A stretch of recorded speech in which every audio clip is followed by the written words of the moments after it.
to the Three Evergreens vlog, where we're talking about specifically being self-sufficient. And today we're going to be talking about garden planning. And so we've got our blue binder here.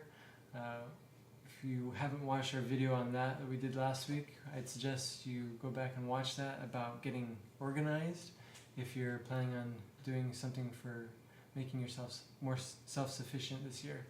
And we're glad you joined us. So you're starting a new garden. There's two questions you really need to ask yourself before you even go out and start tilling the ground. You need to know how big your garden is, and you need to know what you actually want to grow. This year we're starting a new garden. We had a family member offer to us their garden plot that they haven't used for a while. So the first thing we did was we went over with a measuring tape and we figured out how big our garden space was actually going to be. I then took those measurements into Photoshop and split the garden into 12 beds. And as a family, we sat down and we talked about the fruits and vegetables that we had to have this coming year in our garden.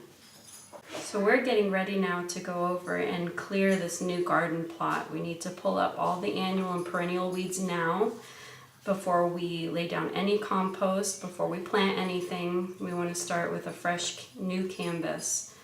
Then we'll need to bring in some compost, some good well-rotted manure or some compost from some local sources. And something to remember is that brand new soil doesn't always mean perfect or great soil. Living soil, or soil that has organisms in it, is much better in my opinion than sterile compost.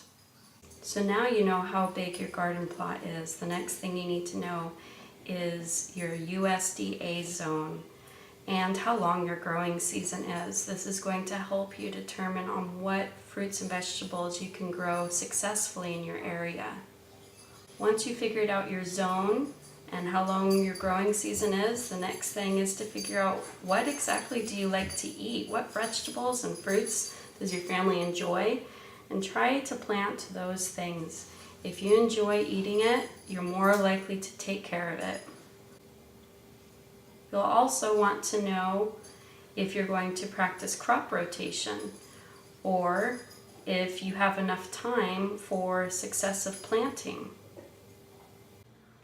Crop rotation helps control soil-borne diseases. It also helps with your pest population. Pests have a tendency to hang out in one particular plant family.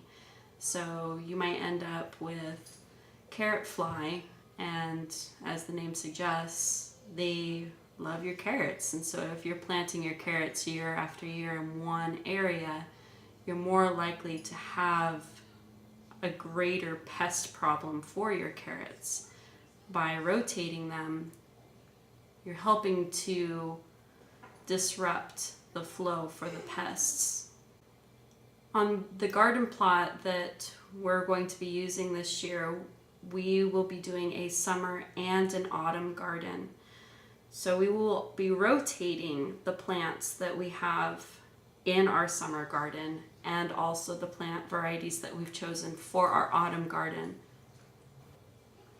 With successive cropping or successive sowing, the idea is to get as much production from one plot of land as possible. Where we live, we can get on most crops 2 sowings, a summer and an autumn garden. Thanks for joining us, and we hope that you have success in planning your garden this year. Next week we're going to be talking about finding the resources for getting seeds and compost and that sort of thing, so we hope you join us. Thanks.